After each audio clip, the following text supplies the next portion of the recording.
On an all-new 2020, the story of two wildly different women on two opposite sides of a murder. One, a nurse and mother, convicted of killing her boyfriend. My whole life is over. He was my life. The other, a lawyer, obsessed with proving her innocence. If it can happen to someone like Kim, it could happen to any one of us. Tonight, 2020 taking you into that case from the inside out. With 13 years fighting a murder charge, her life passing her by. What did you miss most? Everything. My kids, my mom and dad. Will this be her last chance at freedom? You're going away for life and you're coming out in a pine box. Good evening, I'm David Muir, and thanks for spending your Saturday night right here with us. And I'm Elizabeth Vargas. Tonight, the waiting game for a woman who has already spent 13 years convicted of a murder she insists she did not commit. 7 of those years behind bars for the murder of the man she calls her first love. Some people say she was caught in the classic bind of the person who finds the body becoming the main suspect. But right here tonight, the California Innocence Project has now joined her team to try to overturn what they say was not just one inadequate trial, but 2. Here's Matt Gutman. It's 10 o'clock at night, and while most of us are at home, Alyssa Bierkel is at the office. My motto is I'm never gonna give up. I will find a way. An attorney with the California Innocence Project, Bierkel is so devoted to crusading for her clients' release from prison that their cases literally move her to tears. How do you tell someone that even with that evidence of innocence, they're gonna die in prison? In this case, that someone is Kim Long, a Southern California emergency room nurse, a mother of 2 little ones, found guilty of savagely killing her live-in boyfriend 13 years ago. If it can happen to someone like Kim, who's a nurse in the community, who's a mother, who's just your average American family, it could happen to any one of us. And that's what's scary. Nurse, mom, daughter. That's the portrait of Kim Long her attorneys want you to have. But the prosecution has painted Long as a drunk, an aspiring biker chick, and brutally violent. I'm not that person. I'm not a mean, malicious person. So who's the real Kim? She agreed to talk to us, so tonight you can form your own opinion. Now it's about being natural, and it's about conversation, and about being you. I never care how I look. Really? No. The affable demeanor and self-assured voice of the former nurse, a far cry from the frantic tone you hear in her 911 call from October 6th, 2003. Oh my God! Screams of disbelief as Kim describes the body of her boyfriend, Ozzie Condi, brutally bludgeoned to death on their living room sofa. I always have to relive it, and it's so hard to do, you know? After 13 years, it's just not any easier to explain what happened. She'd certainly seen him in happier times. They'd first met in the late 80s when she was in middle school in sunny Orange County, California. The two shared a passion for a new band called Guns N' Roses. What drew you to him? He was very sweet, very genuine, kind-hearted, just loved everybody, loved life. He was the first person I've ever loved. So I think that always sticks with you for the rest of your life.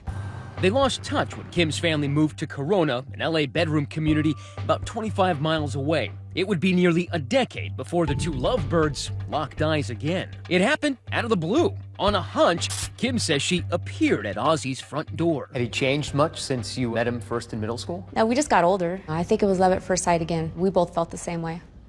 Except for one big difference. When they last saw each other, they were kids. Now, Kim had kids of her own, a 5-year-old son and a 10-year-old daughter. Ozzie was also a dad and had become something of an artist. His muse, motorcycles. His canvas, polished chrome. And while he dreamed of open roads, Kim fantasized about a biker wedding. Yeah, now it sounds really stupid, you know, a biker wedding. All I wanted was a couple bikes there. I thought it would be cool. October 5th, 2003, a lazy fall Sunday. Kim's kids are away, so she and Ozzie joined some friends for a day of biking and boozing. Alcohol played a huge role in every aspect of a bad decision that I ever made.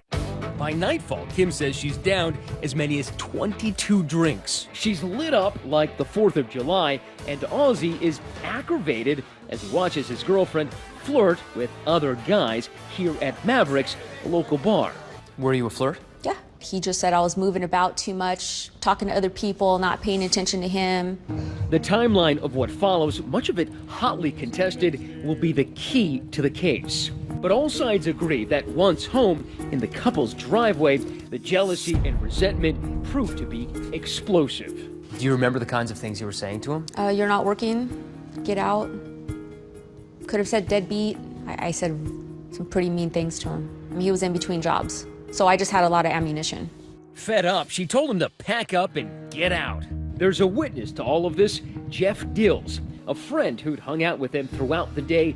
He watches as Kim becomes violent, not only hurling insults, but anything she can get her hands on. Yeah, I started throwing my purse at him. I think I swung my helmet. I mean, you were having a physical altercation in public with a man who a couple of hours later would wind up dead. Looks bad. Yeah, it does. Fearing neighbors might call police, Jeff steps in and offers to take Kim to his place to cool off. But after they arrive there, things only get hotter. Kim had another drink, and they decided to get into the hot tub, started fooling around, kissing, and then they took things to the bedroom. After their tryst, Jeff drives Kim back home. He says he watched her go inside. It's like the hardest part. The door was unlocked, and I walked into the house. And so I could see Ozzy laying on the couch, and I called his name, and I saw a big blood stain on the couch. She says when she sees a gaping gash on his head, she freaks out. I ran outside for some reason thinking I can catch Jeff. And I remembered going into the kitchen, getting the phone, and calling 911. The call was made at 2:09. I just came home. He's bloody. I don't know what's going on. He's still breathing. So give me all the things you can give him medical attention. I can't give him medical attention. What is wrong with him? Did you think of rendering first aid? Doing anything? I'm just panicked, and I need somebody to come and help me. After being cooped up in the interrogation room for hours, cops begin to question Nurse Long. She's still drunk from her 12-hour bender, but she's clear-headed enough to demand some answers. What the happened? That's what we're trying to figure out, Kim. Oh, God. I don't understand any of it. She describes that day's events, but is oddly reluctant to specify who she was with. Who were you riding with? Friends. Friends? What are the names? That doesn't matter. When the interrogation resumes, Kim is inconsolable. Ozzy's lost his life. She's lost her love. You know how my life is now. He was it. He was it. I have nothing. We were gonna have a bike away. Everything was perfect. He was my match. Well, that depends on your definition of perfect. Police are putting the squeeze on Kim for killing her Mr. Right. But were they looking in the wrong place? Coming up, the tale of the angry ex. And if anybody was going to kill him, it'd probably be you.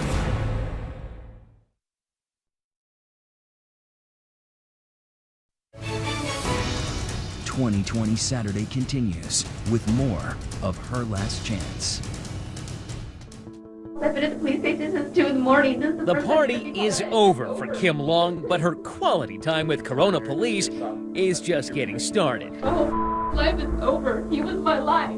As she bounces off the walls of this interrogation room, her belly still full of booze. She's not just under the influence, but under suspicion. Is this the case of if you find the body, you're automatically a suspect? That's almost automatic in law enforcement. You have to put that person as a potential suspect until you can rule them out. Former FBI agent and ABC consultant Steve Gomez has studied the police file. They get the autopsy back, and what does it tell them? The object that was used to strike Ozzy was some type of long object, such as a bat or a golf club. Could a relatively petite 5'3", 4" woman who weighs 130 pounds, could she have done that? If she was angry enough, absolutely she could have done this. We return to the house with Bill Sylvester, an investigator for Kim's defense team. The crime that occurred was in this room. The current residents allowed us inside. All right, so this is very similar to the way it was, and the argument is this is where the suspect was, doing something like this. There were blood spatters found on every wall in this room, ceiling, the floor, this door, and out this door into the garage. Two things are noticeably absent at the scene. For one, the murder weapon, which to this day has never been recovered. And two, despite the bloody crime scene, not a speck of blood was found on the cops' prime suspect, Kim Long. Not on those jeans, that black shirt, that belt. Can you understand why police found that a little suspicious? I mean, Not you were really. so clean that something smelled rotten. Well, that's just because I wasn't there when it happened. The cops begin to formulate a theory that Kim came home still angry, beat Ozzy to death, disposed of the murder weapon, and cleaned herself up before dialing 911. But she's got an alibi witness, at least she thought she did, Jeff Dills, the biker friend who brought her over to his house and into his hot tub that night. Did anything happen in the jacuzzi? No. Do you and Jeff have anything going on? No. Well, that's not true, and when Jeff Dills comes in for questioning, his story isn't just different, it's damning. Did she say anything about not to say anything about the night before? She says the cops are going to want to talk to you. I said, that's fine, no problem. And then I said, did you tell them that we? She says, no, I didn't. She said, please don't tell them that. Why lie about having sex with Jeff Dills? You're possibly a suspect for murder. Yeah, I was just embarrassed. Like, who wants to tell him, oh yeah, by the way, I ran off with some other dude. Having sex with somebody doesn't make you a murderer. True, but your lover's statements just might. Dills continues to bury Kim, telling police she had a motive. She's, man, I could just kick his, you know, that kind of thing. Or I want to kick his, I don't remember the exact words. And worst of all, opportunity. Dills tells cops he dropped Kim off back at the house much earlier than Kim claimed. He says he knows because he checked the clock when he got home. I remember noting the time was 1:36. I'm thinking going backwards from the 1:36, I had to drop her off between 1:20 and 1:30. Long didn't call 911 for help until 2:09 that morning, leaving up to 49 unaccounted minutes with Ozzy, and according to police, giving her ample time to commit the crime and clean herself up. At that moment, the cops are convinced they had their killer. Did Kim Long ever give a reasonable explanation for what she may have been doing for 50 minutes in the house? She always denied that it was that long. But if Kim's a killer, she's a cooperative one. Raise your arms on that. Agreeing to take a polygraph test. Probability of you being deceptive is less than 0.01%. Meaning, according to that technician, there's virtually no chance she's lying. That doesn't stop the cops from pressing her in a follow-up interview, during which she breaks into hysterics. Jeff, didn't you tell him to move his stuff out that night? If you love him so much, why did you tell Ozzy to leave? Drunk and I'm Off to crack his head open? No! 1 month after Ozzy's murder, a now stoic Kim Long finds herself under arrest for bludgeoning to death a man who was once her teenage crush. I'm gonna remain silent. I'm not gonna say anything at all until I have a lawyer attorney with me. When you reviewed the police reports, did anything stand out? Yeah, we were missing something. I remember going to the attorney and say, this cannot possibly be the whole case. Somebody did it, and the real problem that we have in this case is investigators and the DA developed tunnel vision on one suspect. Kim's defense team insists that Kim shouldn't have been the only suspect. That's because Ozzy Condi may have been a great guy, but he sure had his share of enemies. Here's one of them. I mean, do you hate this guy? I did, yes. Meet Joe Bogarski, Kim's ex-husband, the father of her son, the man she dropped like a bad habit when she got reacquainted with Ozzy. She kicks you out of the house, brings him in to live with your kids. Right. And then within the same week, he moves in. Kim's attorneys claim this laid-back construction worker then became an obsessed cuckold who stalked Kim after she dumped him, hiding in her bushes, peeping in her windows. I was pretty pissed. Very upset. I mean, how would any other man feel? I'm like, what kind of guy moves into some house and you're not even divorced? Well, and if anybody in the world had a motive to kill, The man, it's you. Right. I mean, I'm not the violent type to that extent to kill someone, but I didn't like the situation. Could Joe, Kim's ex-husband, be the killer? No way, he says. He was home that night with witnesses to prove it. But he's not the only suspect Kim floated. You had a theory of who did it. Yes. That you said during the interrogation. Yeah, there was only one person that didn't like us. Didn't like? Try burning hatred. Do you have any idea who would have done something to who? Is that? She's talking about this woman. We've agreed to change her name. We're calling her Cynthia. Kim's defense team has dubbed her Ozzy's jealous ex, a woman scorned. And she calls Kim... That woman is the devil's child herself. Devil's child. Devil's child. There's no doubt in my mind. I know she killed him. And I know she doesn't even care. And it makes me sick. Cynthia and Ozzy were together for 8 years. They raised 2 kids together, one theirs, one hers from a previous relationship. She says those were the good times. He liked to spend time with his family a lot. He was a wonderful father. But when Kim came on the scene, she says the situation turned sour. My son had come home and he told me that he saw Kimberly punch Ozzy in the face. That was not okay with me. So I stopped Ozzy's visitation. From there, the drama only escalated. She had just made our lives a living hell. What did she do? She called, she harassed, she threatened. She wanted money from Ozzy. It was a constant battle. I mean, I wasn't happy with her. I was pretty pissed off at Kim.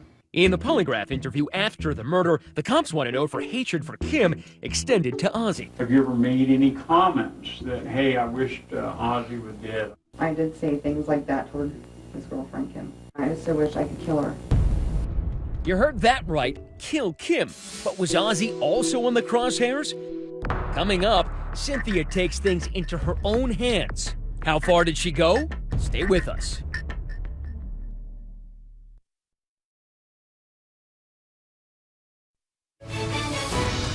"2020 Saturday" continues with more of Her Last Chance.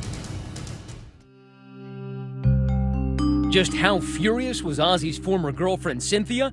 Well, furious enough that after an argument with Ozzy on the phone, she'd taken matters into her own hands and headed to their home armed with a Sharpie.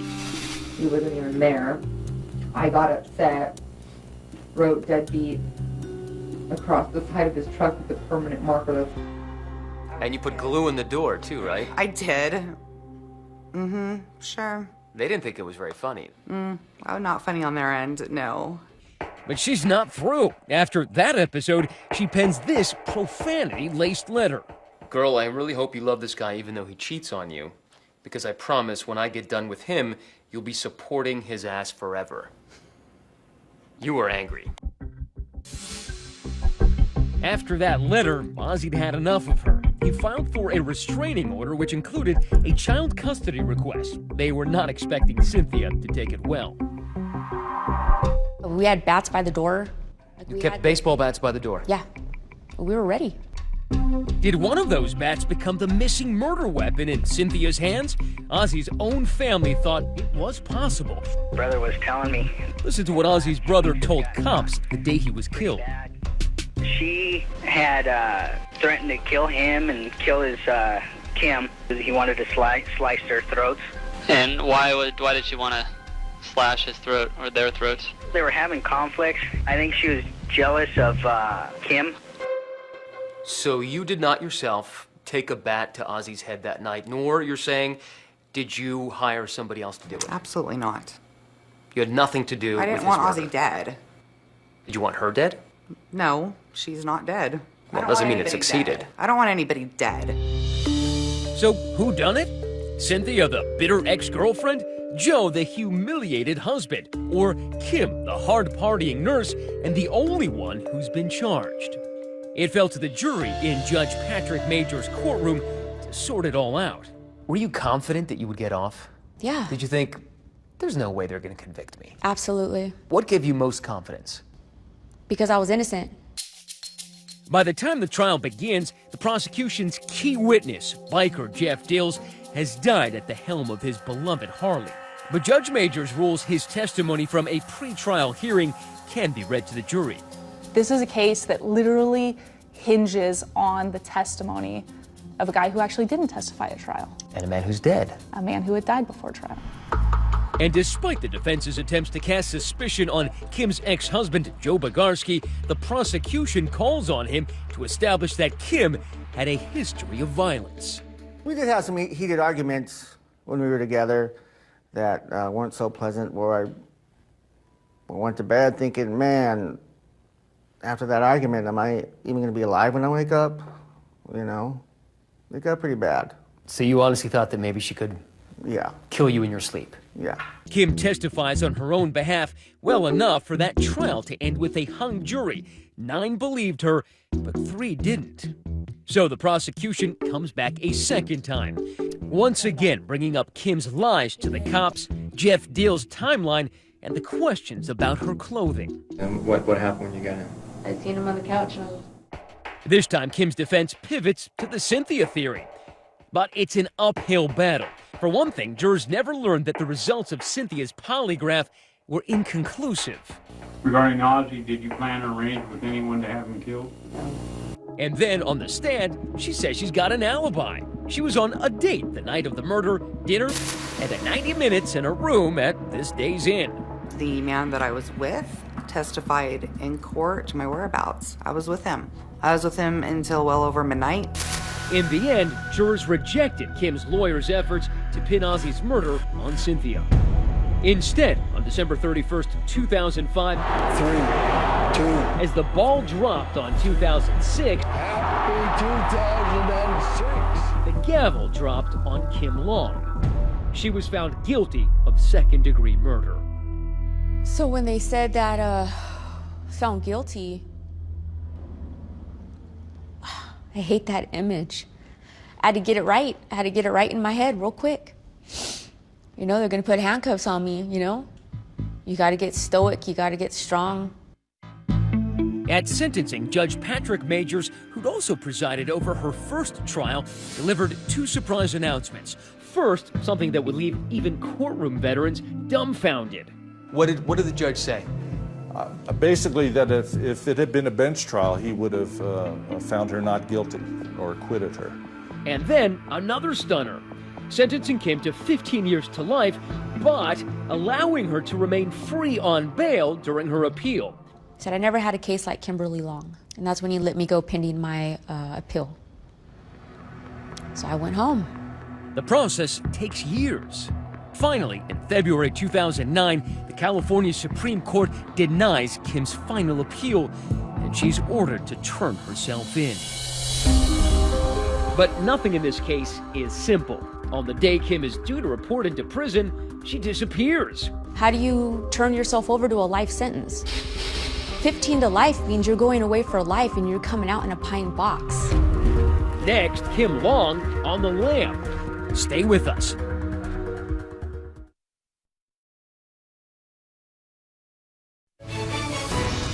2020 Saturday continues with more of Her Last Chance. It's time for Kim Long to go to prison. But instead, she's gone camping. 10 days later, she finally surfaces to face the music. Why 10 days late? How do you do it? I don't know. I've never done it. I know. I didn't know how to give up everything. How do you walk away from your children, your mom, your dad? She swaps those jeans and bikini tops for prison blues, doling out little white lies to help her grieving parents, Roger and Darlene, cope. I always reassured my parents I was okay, even if I wasn't. Because, you know, when your child's not okay, you're not okay. Right.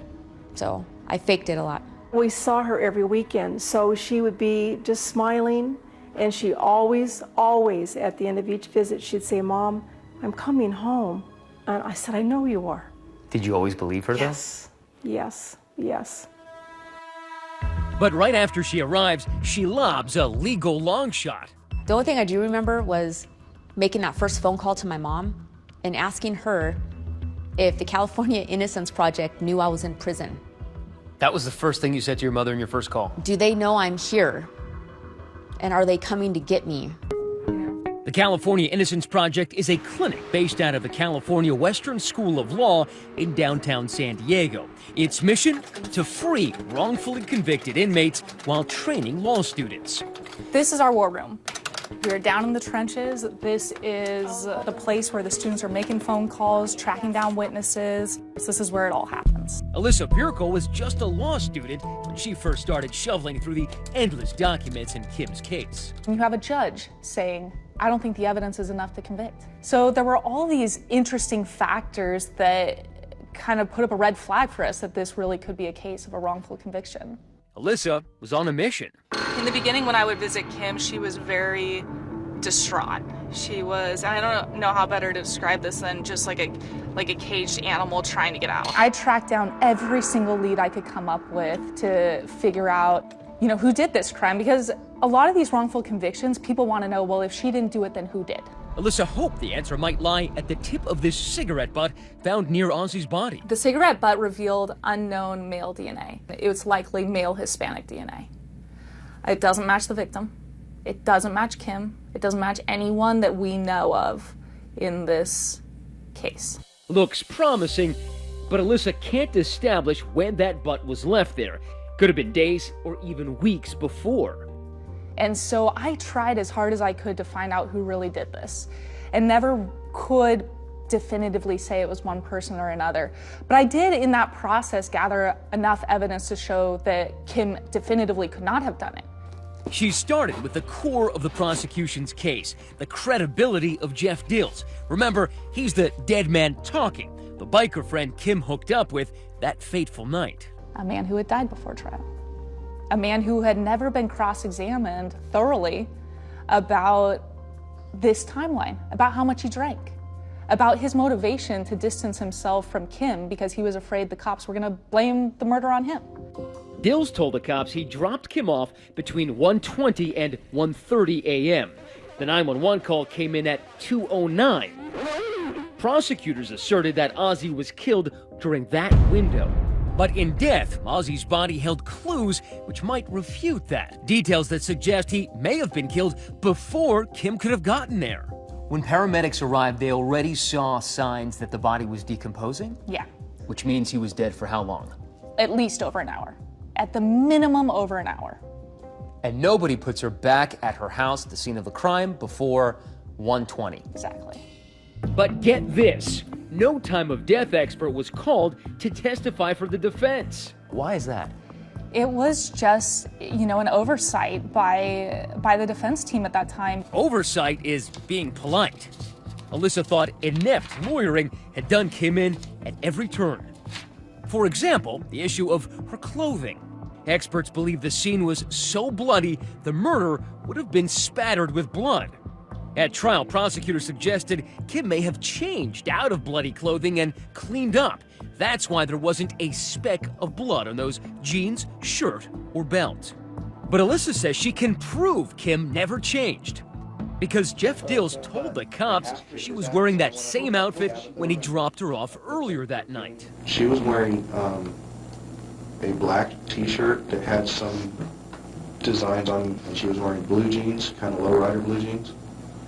And I think she had a black belt on. He describes exactly what she's wearing, and it matches exactly what she has on that night in her police interrogation videos that were collected by the police, that were examined for DNA.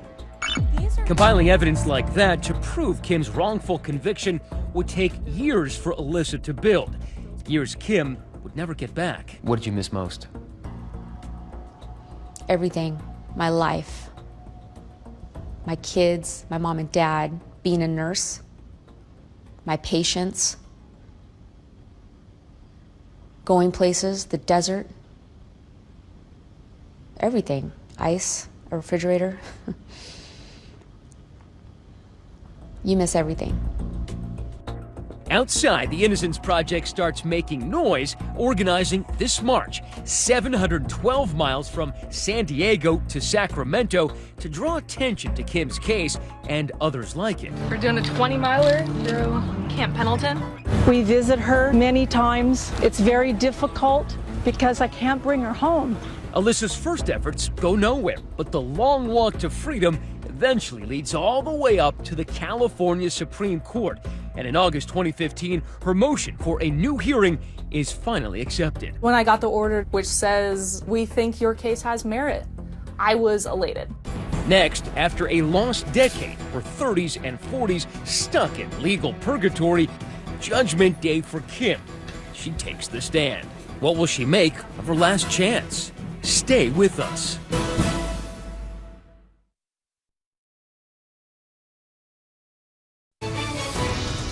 "2020 Saturday" continues with more of Her Last Chance. The stakes couldn't be higher. Alyssa Bierko is headed to court for a face-off with Lady Justice. After 7 years, Kim Long is getting her shot at freedom. What are you thinking going into it? I knew we were going to win. I knew the evidence we had was powerful. Failure number one, failure to consult a time of death expert and present that defense. This time, no jury, just Judge Patrick Majors, who presided over Kim's previous 2 trials. Yeah, good morning, ladies and gentlemen. And 2 desperate mothers packing the court with emotion. Kim's mom is cautious but optimistic. This is what we've been waiting for. So I believe she will come home. That's a good victory for justice. But over the years, Ozzy's family has converted its suspicions about Cynthia to absolute certainty that Kim is guilty. She killed my son. That was my son. That was my child. I had to go to the cemetery and see him in the ground. Now, for the 3rd time, Kim puts her hand on the Bible and swears to tell the whole truth, something Kim struggled with. What lost this case for the defendant was her credibility. The jury didn't believe her. How are you feeling? I'm good. Good. Have you ever threatened to kill Ozzy? No. Did he ever threaten to kill you? No. Did you kill Ozzy? No, I did not kill him. The prosecution fires straight at Kim's Achilles heel, her inconsistencies, her lies about, among other things, hooking up with Jeff Dills. I try to always tell the truth. You try to always tell the truth, but you lied to the police about your conduct with Mr. Dills? The sexual conduct, yes. But the defense has an ace to play. That new evidence Alyssa discovered about the time of Ozzy's death and the proof that Kim never changed her clothes. And this primarily comes from the Jeff Dills interview where he describes what Miss Long was wearing. And what were you wearing that day? I was wearing large sandals that matched my black belt, blue jeans, a black shirt with ringlets on it that matched my necklace and my purse. And then the bombshell no one saw coming. The prosecution torpedoing its own case, backing away from its core theory that Kim Long ditched her bloody clothing after killing Ozzy. She never had any blood on her. I'm going to tell you right now, it's not the people's position that she changed her clothing. The people have seen additional evidence here that we weren't aware of before. What's amazing about this is that it seems the Perry Mason moment didn't come from the defense, it came from the prosecution itself. Yeah. They, in their closing argument, conceded that she did not change her clothes. If she didn't have blood on her clothes, the only reasonable inference is she didn't do it. After a 7-year quest to bring Kim home, Alyssa Bierko is so close she can taste it. I am feeling pretty good right now. We've done a ton of work on this case, and it's all coming together and wrapping up tomorrow.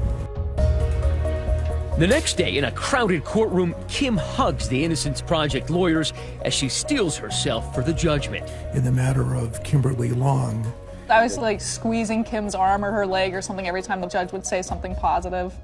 I think we were both sitting there shaking a little bit. Alyssa translating the legalese.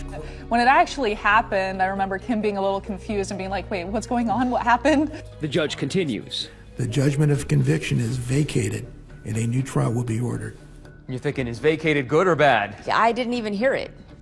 I just was waiting for that, and that was never said. And then that's when I was like, what is happening? I think even the judge laughed. I'm like, what just happened? You're getting a new trial, Miss Long. Okay. Alyssa, hanky in hand, makes up for any shortage of emotion.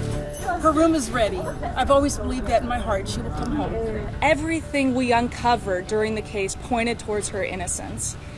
And this case also demonstrates just a total failure of the criminal justice system. As a small crowd waits outside while Kim posts bail, an Innocence Project intern has ironically brought a change of clothes. And we're waiting for Kim to get out. So we got her these shoes and got her these jeans. It was weird because they brought me clothes and they had bought me heels. And I'm very grateful that they left me in a holding tank for a while because I had to walk back and forth. Because you hadn't walked in heels in years. Yes, yeah. 10 hours after her moment in court, Kim walks out of jail and into the arms of her parents. I saw my mom and dad through the glass and I remember the doors opened. The doors opened and I went out and nobody said anything. Like nobody said anything. Like I was looking at them and they were looking at me and finally I just threw my hands in the air and I was all, I made it. How are you feeling right now? Just a lot of emotions right now. Because I have a lot of gratitude. I'm very humbled by this experience. Very humbled. I can stare at you. We all started crying and hugging and God, it's a good feeling. Cynthia, Ozzy's ex and Kim's arch enemy, takes the news badly. It was like a slap in the face. A slap in the face. When Kimberly was released and my son saw it on television, he called me and he said, Mom, he's like, please be careful, she's crazy. She killed my dad and I'm scared she's gonna do something to you. Kim's ex-husband, Joe Bogarski, isn't so sure what he thinks anymore. My mind is so scrambled from our history that I'm thinking she's capable of doing it. Maybe she didn't do it. Maybe the evidence doesn't point to her actually doing it, even though you think that she was capable of it. Right. But then I think, who did it then? So many questions remain, and coming up, the only one that Kim refuses to answer. Don't do that. I won't answer that.